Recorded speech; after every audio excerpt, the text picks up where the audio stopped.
새벽 3시 17분 또다시 잠에서 깨어납니다. 아무 소음도 없는 고요한 밤. 그런데 왜 잠에서 깼을까요? 이유는 명확합니다. 그 사람이 다시 떠올랐기 때문입니다. 헤어진 지 벌써 2년이 지났습니다. 아니, 어떤 분들은 5년, 10년, 심지어 20년이 지났을 수도 있겠죠. 시간은 흘렀지만 그 사람은 여전히 당신의 마음 한구석에 자리 잡고 있습니다. 마치 지워지지 않는 잉크처럼 씻어도 남아있는 얼룩처럼 말입니다. 친구들은 말합니다. 이제 그만 잊어버리라고. 새로운 사람을 만나라고. 시간이 약이라고. 하지만 당신은 알고 있습니다. 이것이 단순한 그리움이 아니라는 것을. 이것이 미련이나 집착이 아니라는 것을. 뭔가 더 깊은, 더 신비로운 무언가가 작용하고 있다는 것을. 당신의 영혼 깊은 곳에서 울려오는 어떤 신호, 어떤 메시지가 있다는 것을 말입니다. 오늘 저는 20세기 가장 위대한 심리학자 중 한 명인 칼 구스타프 융의 혁명적인 관점을 통해 이 수수께끼를 풀어보려 합니다. 왜 어떤 사람들은 우리 마음에서 떠나지 않는지, 왜 시간이 지나도 계속 그들을 생각하게 되는지, 그리고 이 현상이 우리에게 전하는 깊은 영적 메시지는 무엇인지 말입니다. 이 여정이 끝날 무렵, 당신은 자신을 괴롭혔던 이 현상을 완전히 다른 시각으로 바라보게 될 것입니다. 그리고 어쩌면 이것이 저주가 아니라 축복이었음을 깨달을지도 모릅니다. 먼저 한 가지 분명히 해야 할 것이 있습니다. 누군가를 계속 생각한다고 해서 당신이 약한 사람이 아닙니다. 의지력이 부족한 사람도 아니고 미련을 못 버리는 사람도 아니며 병적으로 집착하는 사람도 아닙니다. 사실 그 정반대일 수 있습니다. 융의 관점에서 보면 이런 현상은 당신의 정신이 매우 건강하고 지혜롭다는 증거입니다. 당신의 무의식이 아직 완성되지 않은 심리적 과제가 있다는 것을 알고 있고 그것을 완성하려고 끊임없이 신호를 보내고 있는 것입니다. 융은 이런 현상을 미완성된 게슈탈트라고 불렀습니다. 마치 미완성된 교향곡이 작곡가의 마음에서 계속 울려 퍼지는 것처럼 완성되지 않은 심리적 과정이 우리 마음에서 계속 작용하고 있는 것입니다. 그 사람은 단순히 그 사람이 아닙니다. 그들은 당신이 아직 완성하지 못한 내면의 여정을 상징하는 존재입니다. 우리의 무의식은 상상할 수 없을 정도로 지혜롭습니다. 수백만 년의 진화 과정을 통해 축적된 집단 무의식의 지혜가 그곳에 담겨 있습니다. 그런 무의식이 그냥 아무 이유 없이 누군가를 기억하게 하지는 않습니다. 모든 것에는 목적이 있고 의미가 있고 깊은 이유가 있습니다. 융기 평생에 걸쳐 탐구했던 것처럼 우리가 만나는 모든 사람은 우리 내면의 거울 역할을 합니다. 그들을 통해 우리는 자신의 숨겨진 모습을 발견하고 억압된 감정을 마주하며 개발되지 않은 잠재력을 깨닫게 됩니다. 그렇다면 왜 어떤 사람은 우리 마음에서 쉽게 떠나가고 어떤 사람은 끈질기게 머물러 있을까요?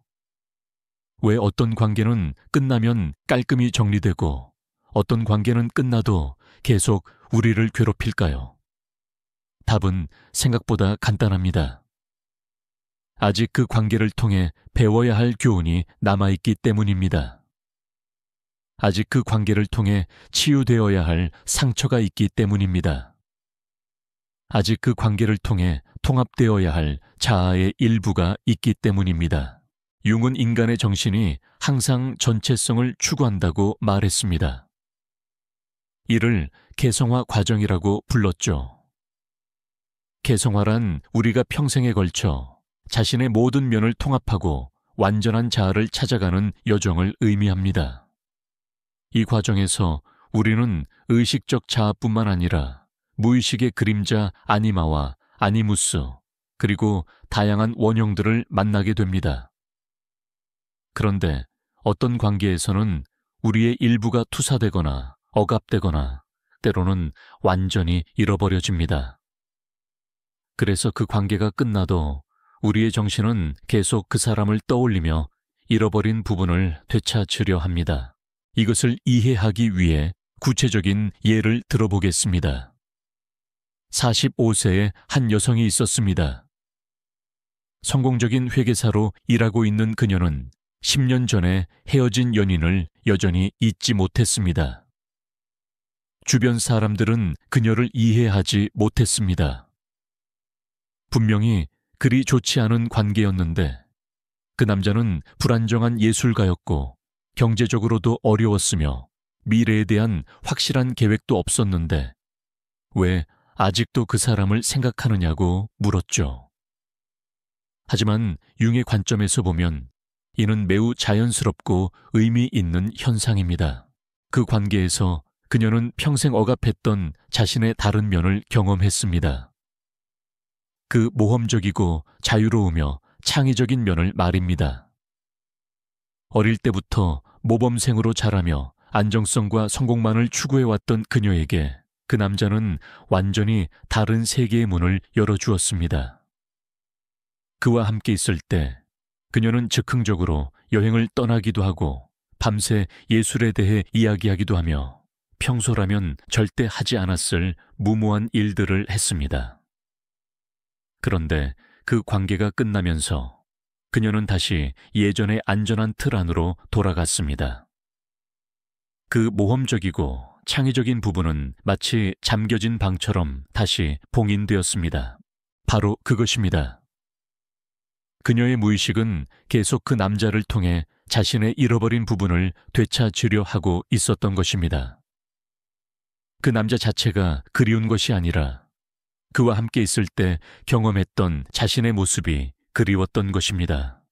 융은 이런 현상을 아니무스의 투사라고 설명할 수 있습니다. 아니무스는 여성 내면의 남성적 원형으로 논리, 영감, 모험, 창의성 등을 상징합니다.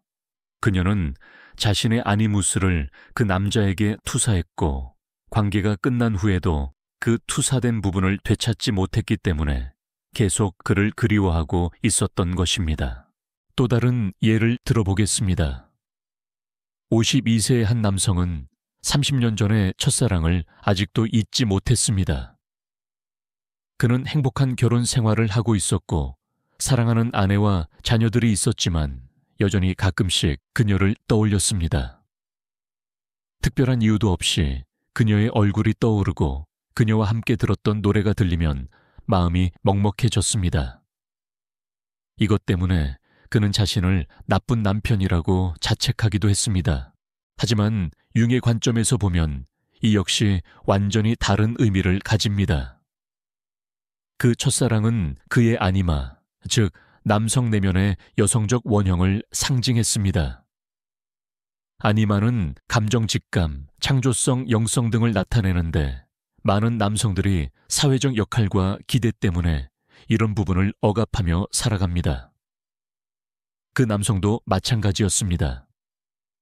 사회적으로 성공하고 가정을 책임지는 남편이자 아버지로서의 역할에 충실했지만 자신의 감정적이고 직관적인 면은 소홀히 했습니다.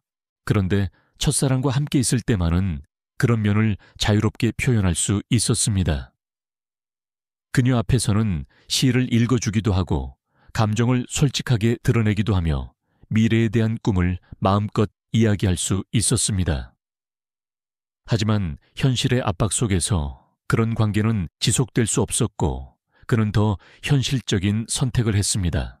그러나 그의 아니마는 여전히 그 첫사랑을 통해 표현되고 싶어 했고 그래서 30년이 지난 지금도 가끔씩 그녀를 떠올리게 되는 것입니다. 이런 현상을 더 깊이 이해하려면 융의 원형 이론을 알아야 합니다.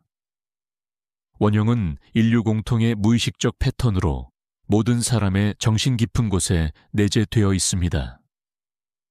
어머니, 원형 아버지, 원형 연인 원형, 지혜로운 노인, 원형 영웅 원형 등 수많은 원형들이 있죠. 이런 원형들은 평소에는 잠들어 있다가 특정한 상황이나 사람을 만나면 활성화됩니다.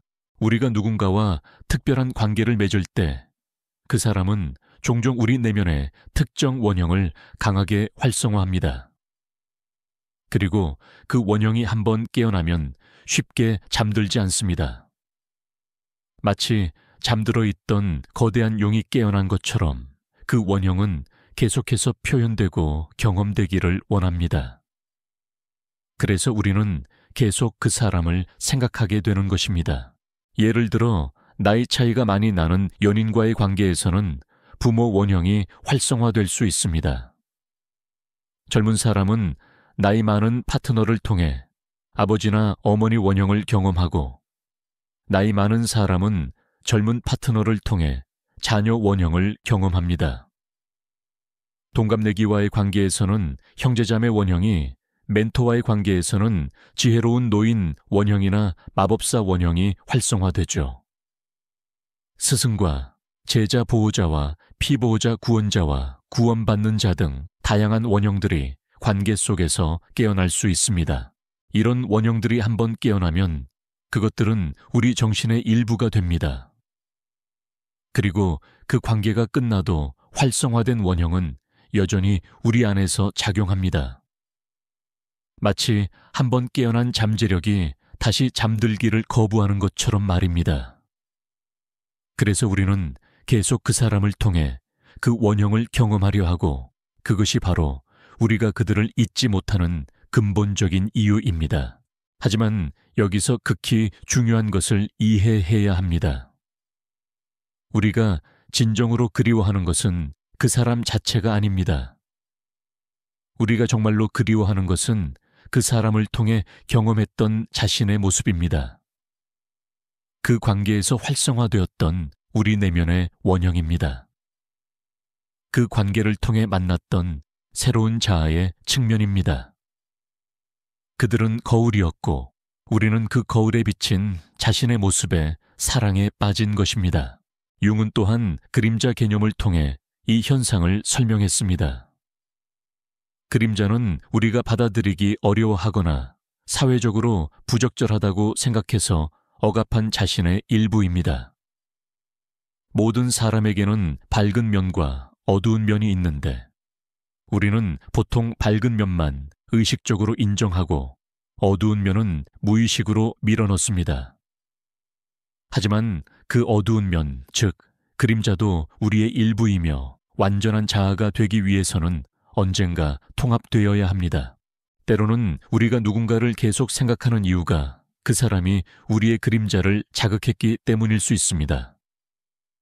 예를 들어 매우 질서정연하고 계획적인 사람이 자유분방하고 즉흥적인 사람에게 강하게 끌리는 경우가 있습니다. 겉으로는 그런 사람을 비판하면서도 내심으로는 매력을 느끼죠. 이때 그 자유분방함은 첫 번째 사람의 억압된 그림자일 가능성이 높습니다.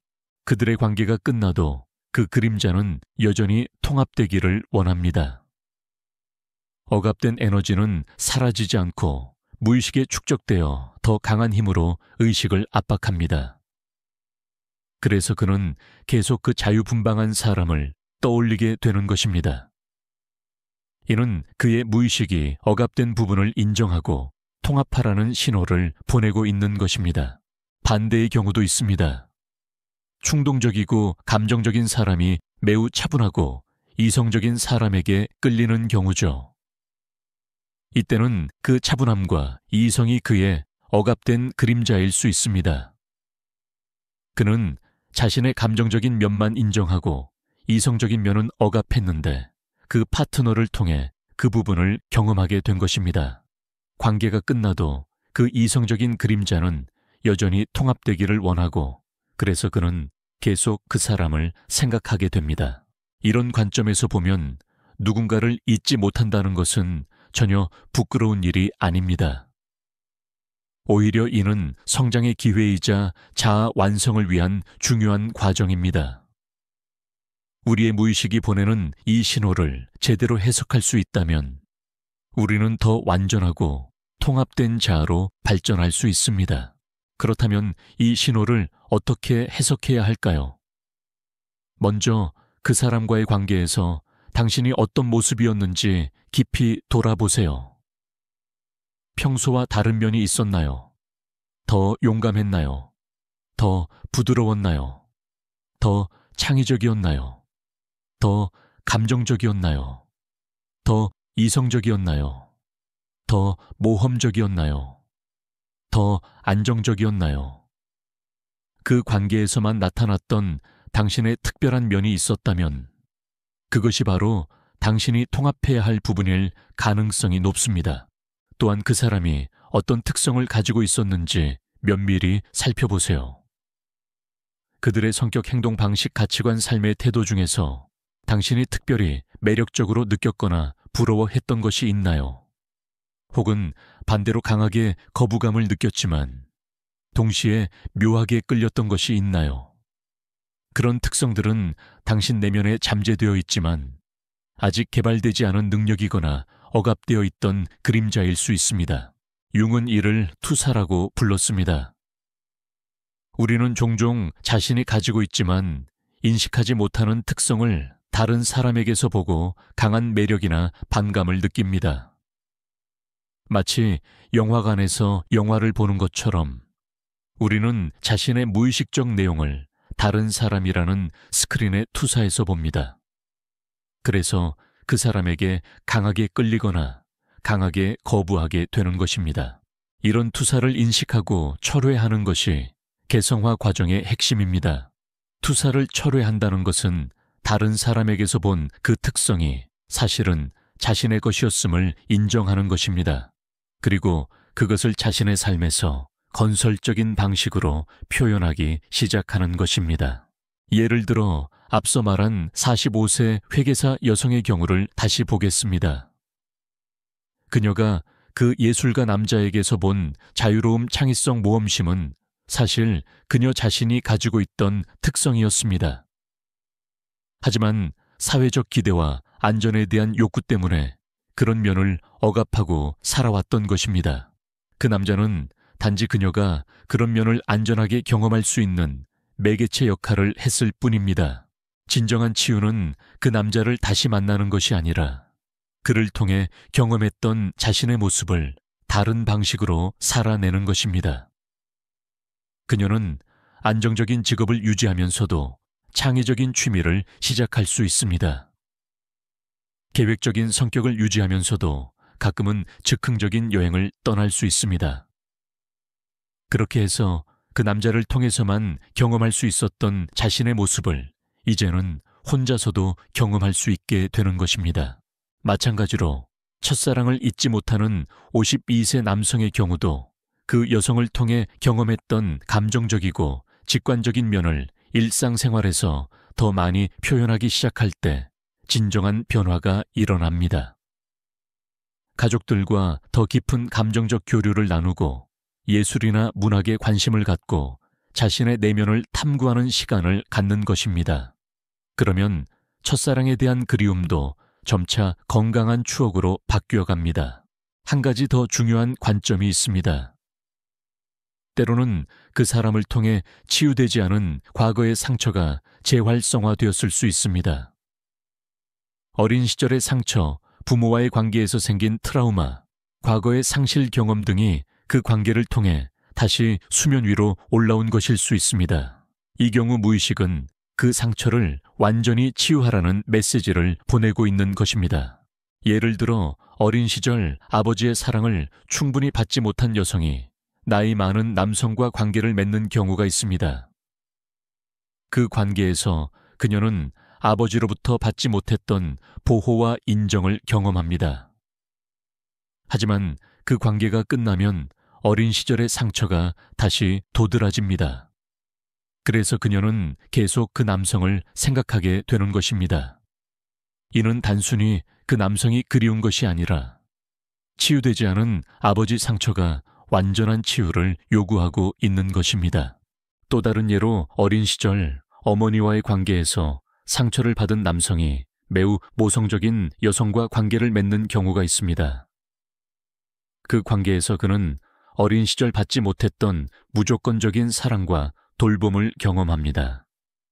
하지만 그 관계가 끝나면 어린 시절의 외로움과 버림받음의 상처가 다시 활성화됩니다. 그래서 그는 계속 그 여성을 그리워하게 되는 것입니다. 융은 이런 상처도 치유의 원동력이 될 수 있다고 말했습니다. 그리스 신화에 나오는 상처받은 치유자 키론처럼 우리의 상처는 더 깊은 지혜와 자비의 원천이 될 수 있습니다. 키론은 불멸의 존재였지만 치유될 수 없는 상처를 가지고 있었습니다. 그런데 바로 그 상처 때문에 그는 다른 사람들의 고통을 깊이 이해하고 치유할 수 있는 능력을 갖게 되었습니다. 마찬가지로 우리가 그 사람을 통해 경험한 상처와 고통도 제대로 통합되면 우리를 더 지혜롭고 자비로운 존재로 만들어줄 수 있습니다. 그 사람을 계속 생각한다는 것은 어쩌면 그 상처를 완전히 치유하고 지혜로 승화시키라는 무의식의 요청일지도 모릅니다. 이런 이해를 바탕으로 할 때 우리가 해야 할 일은 그 사람을 억지로 잊으려고 애쓰는 것이 아닙니다. 오히려 그 사람을 통해 우리가 배워야 할 교훈이 무엇인지, 치유해야 할 상처가 무엇인지, 통합해야 할 자아의 부분이 무엇인지 깊이 탐구하는 것입니다. 이는 쉬운 과정이 아닙니다. 때로는 고통스럽고 어려울 수 있습니다. 자신의 그림자를 마주하고 상처를 들여다보고 억압된 감정을 느끼는 것은 상당한 용기가 필요한 일입니다. 하지만 이것이 바로 융기 평생에 걸쳐 연구하고 제시한 개성화의 과정입니다. 개성화란 우리가 온전한 자아가 되기 위해 반드시 거쳐야 할 여정입니다. 이 과정에서 우리는 의식적 자아뿐만 아니라 무의식의 모든 내용들과 만나게 됩니다. 그림자 아니마나, 아니무스, 다양한 원형들, 그리고 궁극적으로는 자기 원형까지 만나게 됩니다. 많은 사람들이 이런 과정을 피하려고 합니다. 고통스럽고 어렵기 때문입니다. 새로운 관계로 도망가거나 일에 몰두하거나 알코올이나 쇼핑 같은 각종 중독에 빠져들기도 합니다. 소셜미디어에 빠져서 현실을 회피하거나 끊임없는 바쁜 일상으로 자신을 마비시키기도 합니다. 하지만 융은 우리가 직면하지 않은 내면의 과제는 언젠가 다른 형태로 더 강한 힘으로 다시 나타날 것이라고 경고했습니다. 억압된 것은 사라지지 않습니다.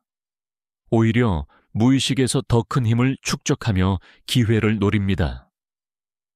그래서 우리가 한 사람을 통해 경험한 과제를 완성하지 않으면 비슷한 과제를 가진 다른 사람을 만나게 될 가능성이 높습니다. 같은 패턴이 반복되는 것입니다.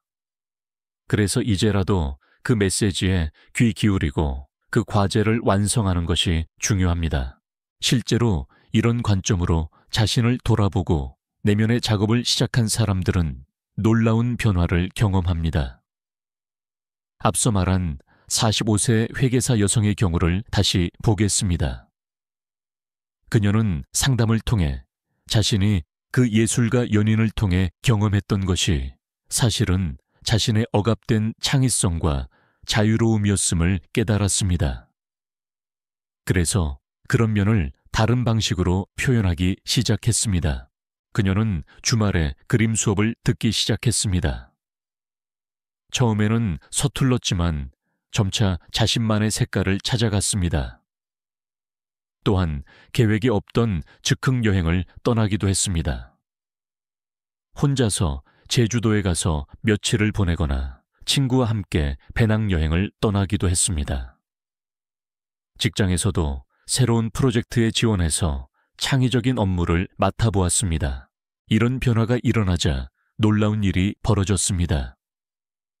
그 연인에 대한 생각이 자연스럽게 줄어들기 시작한 것입니다. 더 이상 그 사람을 통해서만 그런 자신을 경험할 필요가 없어졌기 때문입니다. 그녀는 이제 혼자서도 충분히 창의적이고 자유로운 자신을 경험할 수 있게 되었습니다. 그 연인은 더 이상 그녀의 일부를 대신해주는 존재가 아니라 그녀가 자신의 잠재력을 발견할 수 있도록 도와준 고마운 스승이 되었습니다. 첫사랑을 잊지 못했던 52세 남성의 경우도 마찬가지였습니다.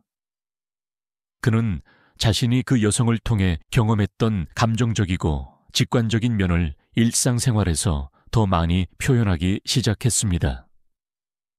가족들과의 대화에서 자신의 감정을 더 솔직하게 표현했고 아내와 더 깊은 감정적 교류를 나누려고 노력했습니다.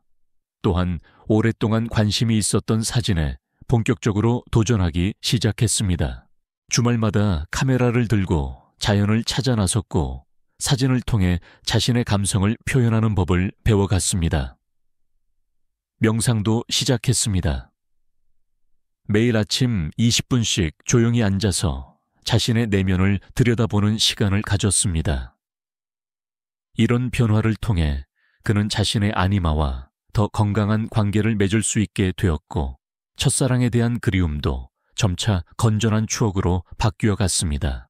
이런 변화는 하루아침에 일어나지 않습니다. 수개월 때로는 수년의 시간과 꾸준한 노력이 필요합니다. 하지만 중요한 것은 방향을 올바르게 설정하는 것입니다. 그 사람을 잊으려고 애쓰는 대신 그 사람이 우리에게 전하는 메시지를 이해하려고 노력하는 것입니다. 그들을 통해 활성화된 원형을 건강한 방식으로 통합하려고 노력하는 것입니다. 융은 꿈 분석을 통해서도 이런 메시지를 해석할 수 있다고 말했습니다.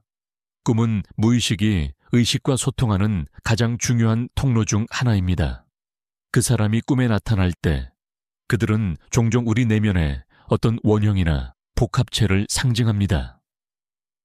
꿈속에서 그들이 어떤 모습으로 나타나는지, 어떤 상황에서 만나는지, 어떤 감정을 불러일으키는지 주의 깊게 관찰하면 무의식이 전하는 메시지를 더 정확히 파악할 수 있습니다.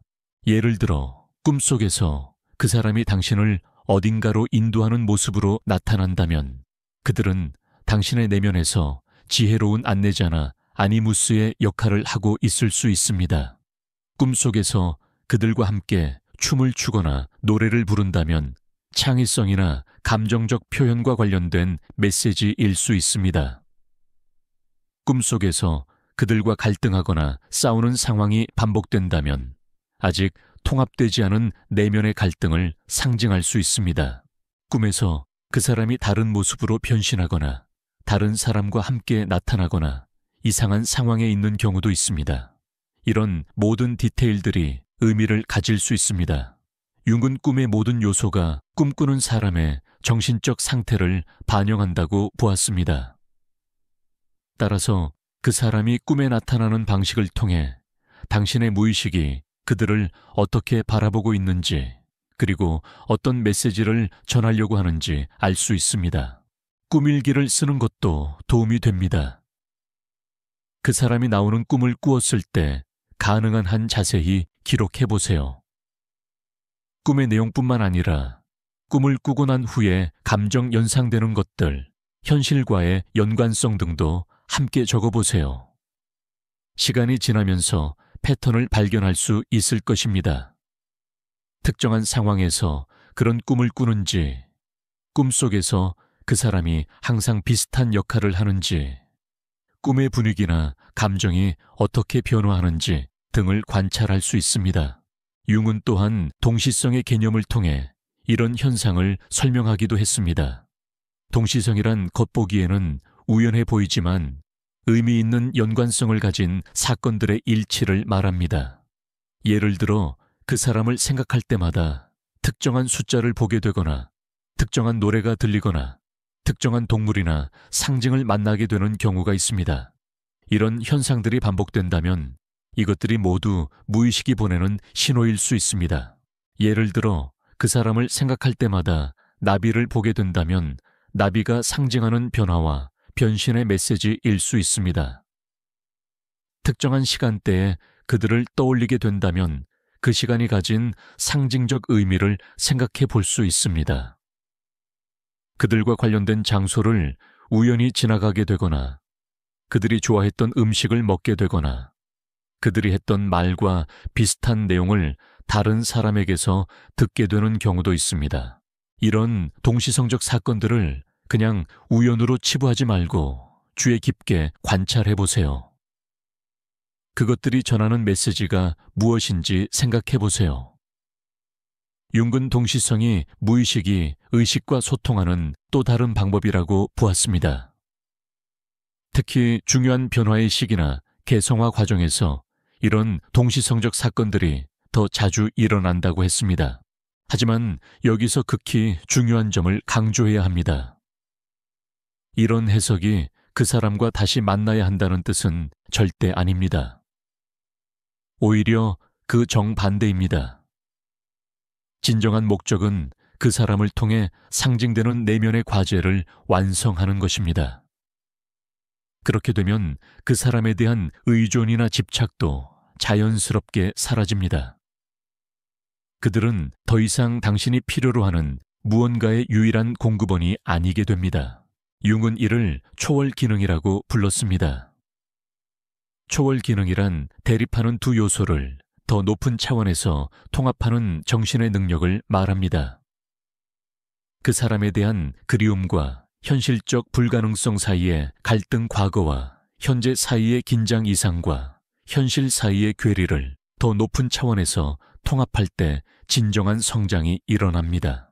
예를 들어 그 사람을 통해 경험했던 자유로움과 현재의 책임감 사이의 갈등을 생각해 보세요. 이 둘은 양립할 수 없는 것처럼 보일 수 있습니다. 하지만 더 높은 차원에서 보면 책임감 있는 자유로움이나 자유로운 책임감이라는 새로운 가능성을 발견할 수 있습니다. 즉, 기본적인 책임은 다하면서도 그 안에서 창의적이고 자유로운 방식을 찾는 것입니다. 또 다른 예로 그 사람을 통해 경험했던 강렬한 감정과 현재 필요한 안정감 사이의 갈등을 생각해 보세요. 이 역시 더 높은 차원에서 통합될 수 있습니다. 안정적인 기반 위에서 감정의 깊이를 경험하거나 감정적 진실성을 유지하면서도 관계의 안정성을 구축하는 것입니다.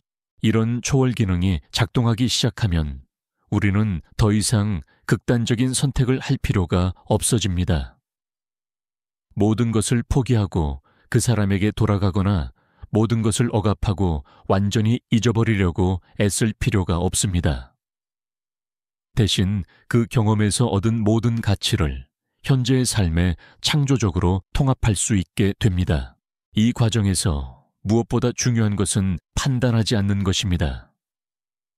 자신을 약하다고 비난하거나 그 사람을 원망하거나 과거의 선택을 후회하는 것은 전혀 도움이 되지 않습니다. 윤군 모든 경험에는 목적이 있고 모든 만남에는 의미가 있다고 말했습니다. 설령 그것이 고통스러운 경험이었다 하더라도 말입니다. 오히려 감사하는 마음을 가져보세요. 그 사람이 당신에게 성장의 기회를 주었다고 생각해 보세요. 그들을 통해 당신은 자신의 새로운 면을 발견했고 치유해야 할 상처를 인식했고 개발해야 할 잠재력을 깨달았습니다. 이것은 정말로 귀중한 선물입니다.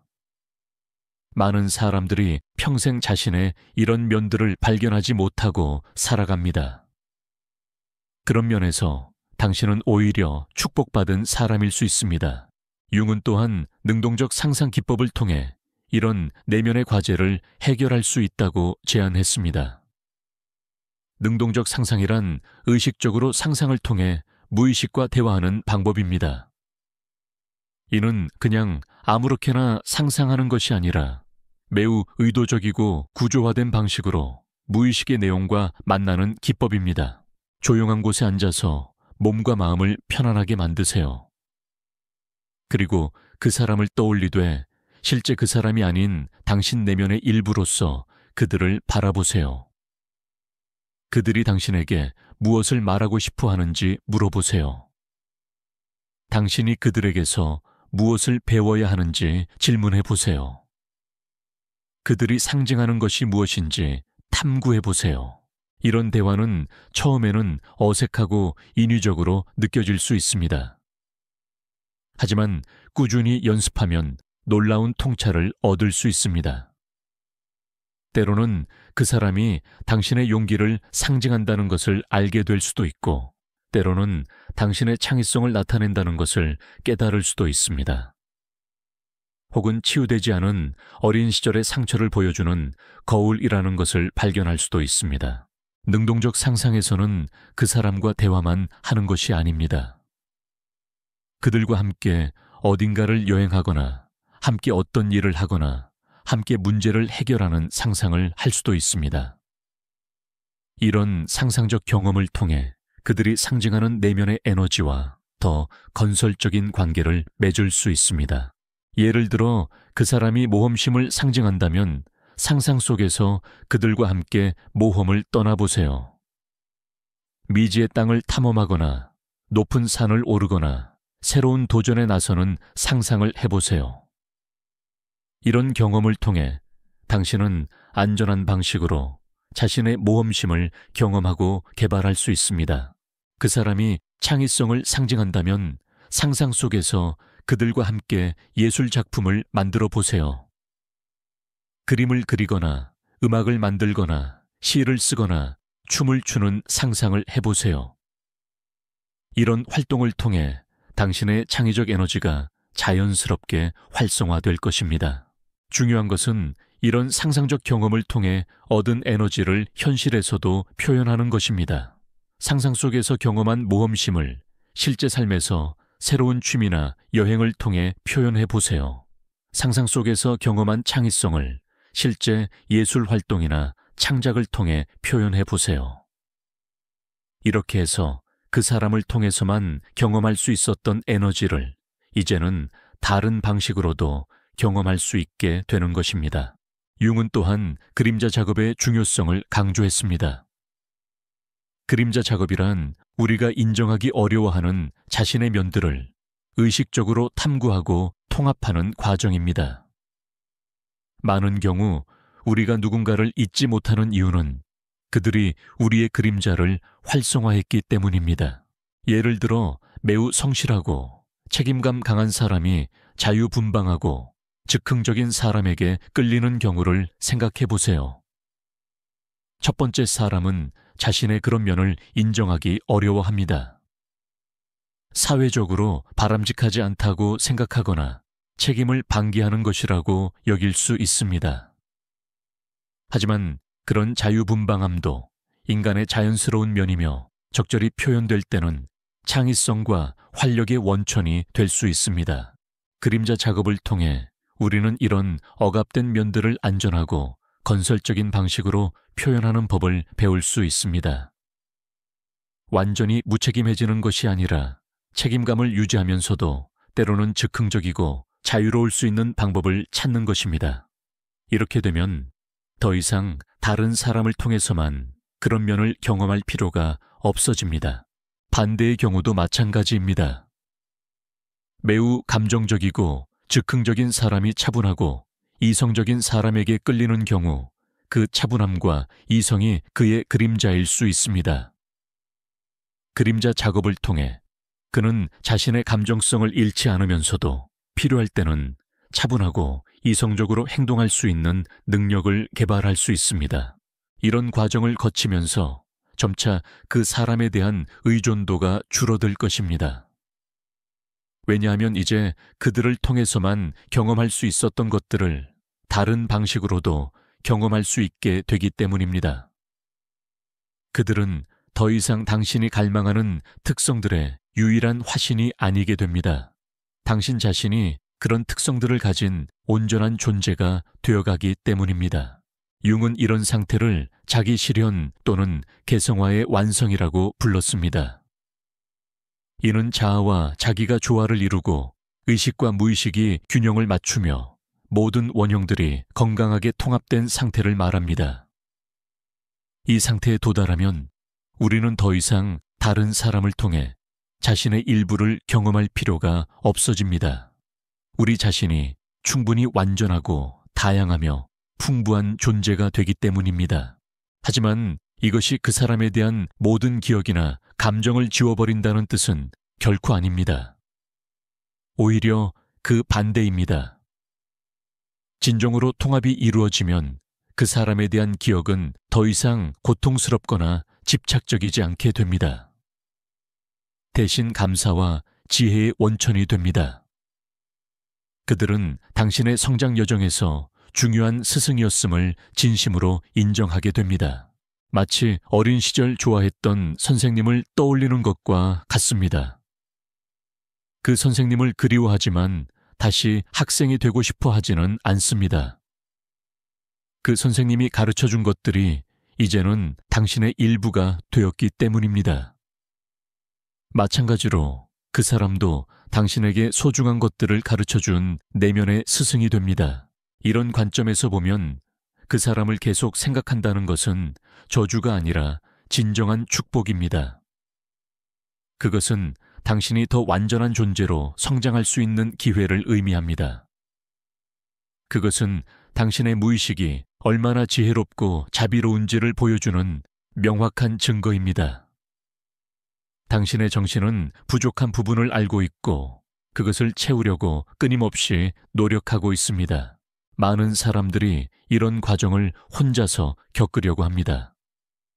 물론 개인적인 성찰과 노력이 가장 중요합니다. 하지만 때로는 전문가의 도움을 받는 것이 훨씬 효과적이고 안전할 수 있습니다.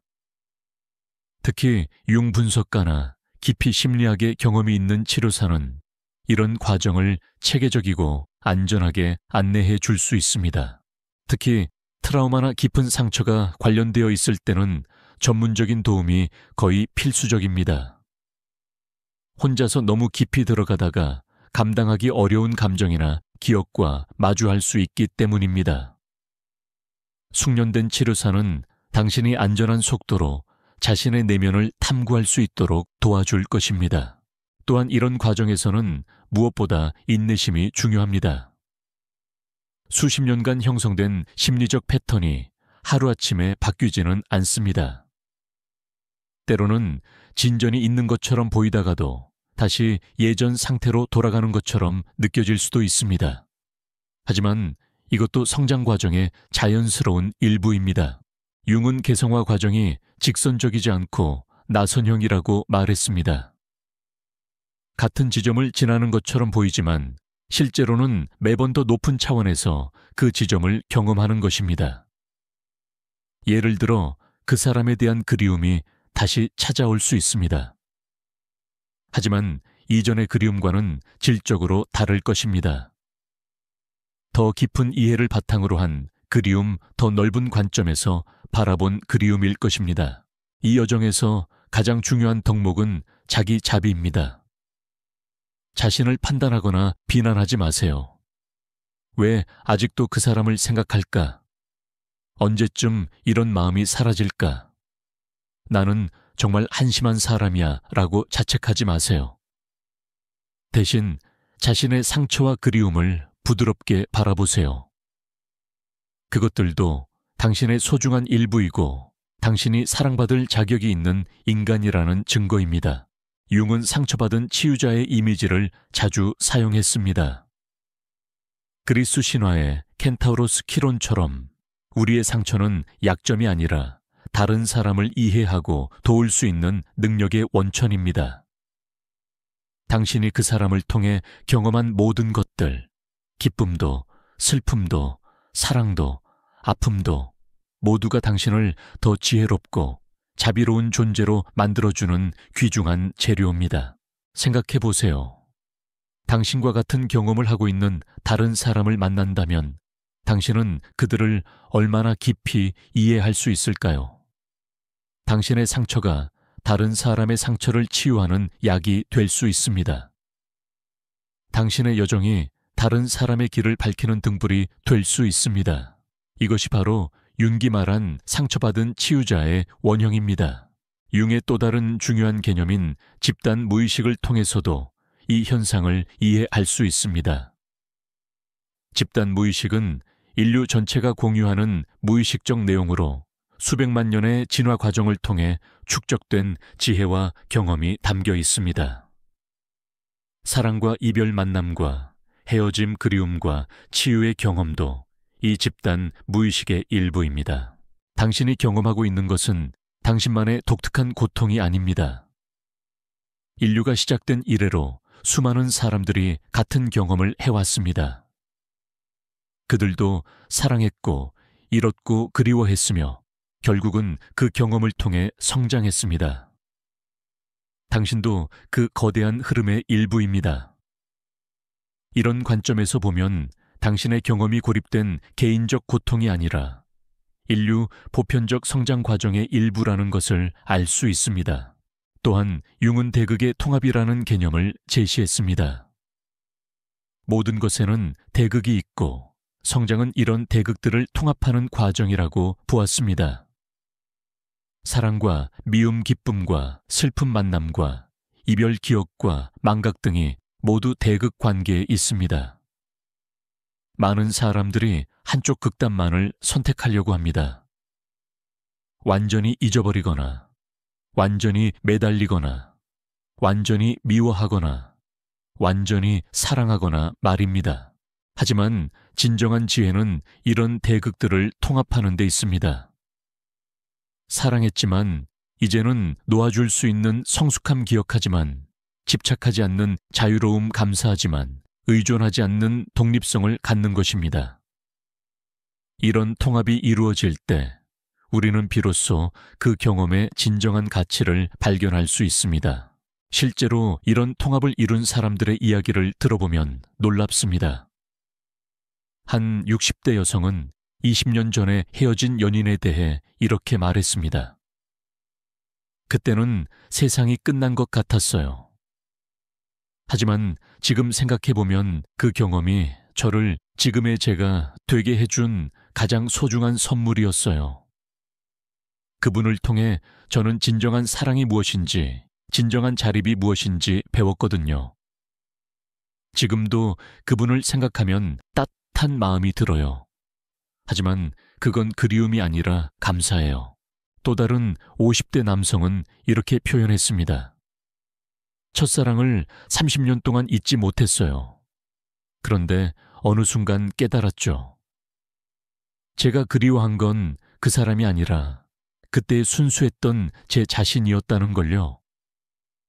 이제는 그 순수함을 다른 방식으로 살아내고 있어요. 그분은 저에게 그 길을 보여준 소중한 스승이었어요.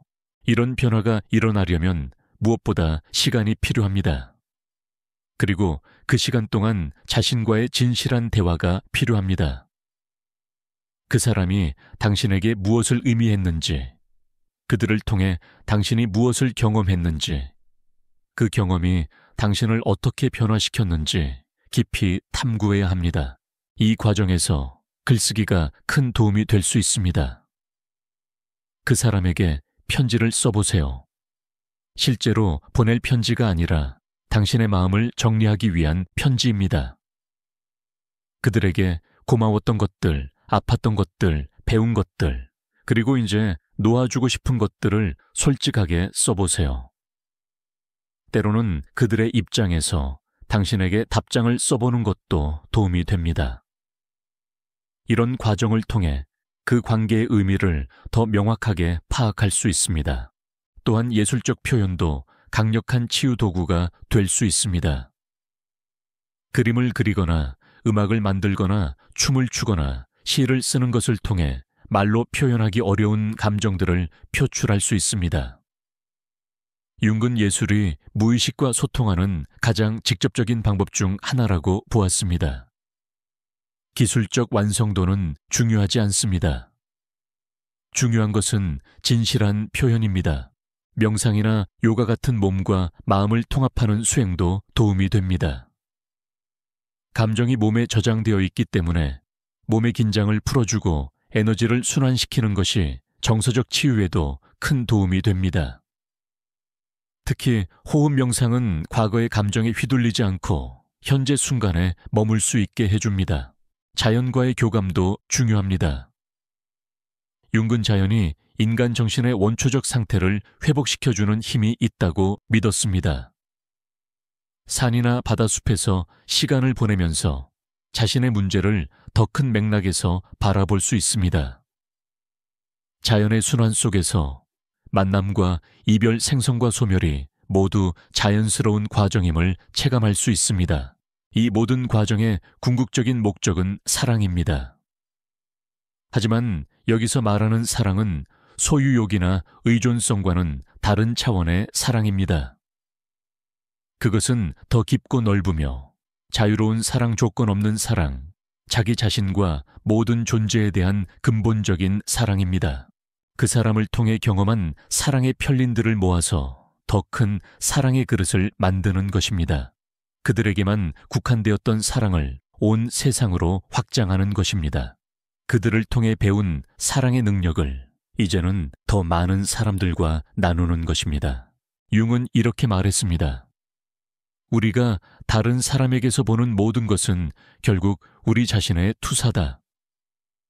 그렇다면 그 사람에게서 본 아름다움도, 선함도, 사랑스러움도 모두 당신 안에 있는 것입니다.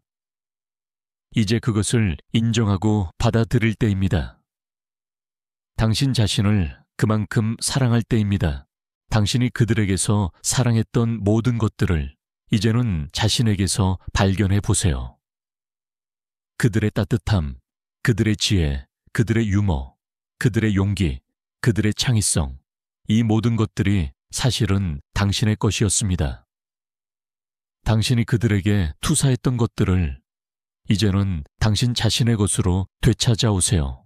이런 깨달음이 일어나면 놀라운 변화가 시작됩니다. 그 사람 없이도 당신은 충분히 완전한 존재라는 것을 알게 됩니다. 그들을 통해 경험했던 모든 좋은 것들을 이제는 스스로 만들어낼 수 있다는 것을 깨닫게 됩니다. 그들은 더 이상 당신이 필요로 하는 무언가의 유일한 공급원이 아니라 당신이 가진 능력을 일깨워준 친절한 거울이었다는 것을 이해하게 됩니다. 그리고 어느 순간 어쩌면 오늘 어쩌면 내일 어쩌면 몇 년 후 당신은 깨달을 것입니다. 그 사람을 생각한다는 것이 더 이상 고통이 아니라는 것을, 오히려 감사의 이유라는 것을, 당신이 찾던 모든 것이 이미 당신 안에 있었다는 것을, 당신이 그들에게서 사랑했던 모든 것이 사실은 당신 자신의 모습이었다는 것을, 그날이 오면 당신은 비로소 진정으로 자유로워질 것입니다. 그 누구에게도 의존하지 않는 온전한 자신만의 사랑을 가진 존재가 될 것입니다. 그리고 그때 당신은 진정으로 다른 사람을 사랑할 수 있게 될 것입니다. 투사나 욕구 충족이 아닌 진정한 사랑으로 말입니다. 그 사람이 당신에게 보여준 사랑의 가능성을 이제 당신이 세상에 보여줄 차례입니다. 그들을 통해 배운 모든 교훈을 다른 사람들과 나눌 차례입니다. 그들이 당신에게 준 선물을 이제 당신이 세상에 선물할 차례입니다. 이것이 바로 융이 말한 개성화의 최종 목표입니다. 자신만의 완전함을 찾는 것에서 그치지 않고 그 완전함을 통해 세상에 기여하는 것입니다. 당신의 상처를 치유하는 것에서 끝나지 않고 그 상처를 통해 다른 사람들을 치유하는 것입니다. 당신의 사랑을 완성하는 것에서 멈추지 않고 그 사랑으로 세상을 더 아름답게 만드는 것입니다. 융은 이렇게 말했습니다. 당신의 비전이 명확해질 때 당신은 마음으로 볼 수 있게 됩니다. 밖을 보는 사람은 꿈을 꾸고 안을 보는 사람은 깨어납니다. 그 사람을 통해 당신은 밖을 보는 법을 배웠습니다. 이제는 안을 보는 법을 배울 때입니다. 그들을 통해 꿈을 꾸었다면 이제는 그 꿈에서 깨어날 때입니다. 깨어남이란 그 사람을 잊는 것이 아닙니다. 오히려 그들의 진정한 의미를 깨닫는 것입니다. 그들이 당신에게 무엇이었는지, 당신이 그들을 통해 무엇을 배웠는지, 그리고 이제 그 배움을 어떻게 살아낼 것인지 명확히 아는 것입니다. 그러므로 오늘부터는 그 사람을 완전히 다른 시각으로 바라보세요. 그들은 당신이 놓칠 뻔했던 자신의 일부를 일깨워준 내면의 스승입니다. 그들은 당신이 치유해야 할 상처를 보여준 지혜로운 거울입니다. 그들은 당신이 사랑할 수 있는 능력이 얼마나 깊고 넓은지 깨닫게 해준 영혼의 친구입니다. 그리고 언젠가 당신이 완전히 통합된 존재가 되었을 때 당신은 그들을 만날 수도 있습니다. 하지만 그때의 만남은 이전과는 완전히 다를 것입니다. 서로에게 의존하거나 집착하지 않는 완전한 두 존재가 만나는 아름다운 만남이 될 것입니다. 혹은 만나지 않을 수도 있습니다. 하지만 그것도 완전히 괜찮을 것입니다. 왜냐하면 그때의 당신은 그들이 준 모든 선물을 이미 자신의 것으로 만든 완전한 존재가 되어 있을 것이기 때문입니다. 그 사람을 생각하는 당신의 마음이 이제는 고통이 아닌 감사가 되기를, 집착이 아닌 자유가 되기를, 의존이 아닌 독립이 되기를, 그리움이 아닌 축복이 되기를 진심으로 바랍니다. 그리고 그 과정에서 당신이 발견하게 될 자신의 진정한 모습이 얼마나 아름답고 완전한지, 얼마나 사랑받을 자격이 있는 존재인지 깨닫게 되기를 간절히 소망합니다. 융의 지혜와 함께 당신의 여정이 고통에서 성장으로, 상처에서 치유로, 의존에서 자유로, 그리고 사랑에서 더 큰 사랑으로 이어지기를 바랍니다. 그 사람이 당신에게 남겨준 가장 큰 선물은 바로 이것입니다. 당신 자신을 진정으로 사랑할 수 있는 능력, 다른 사람을 진정으로 사랑할 수 있는 지혜, 그리고 이 세상을 더 아름다운 곳으로 만들 수 있는 힘 말입니다.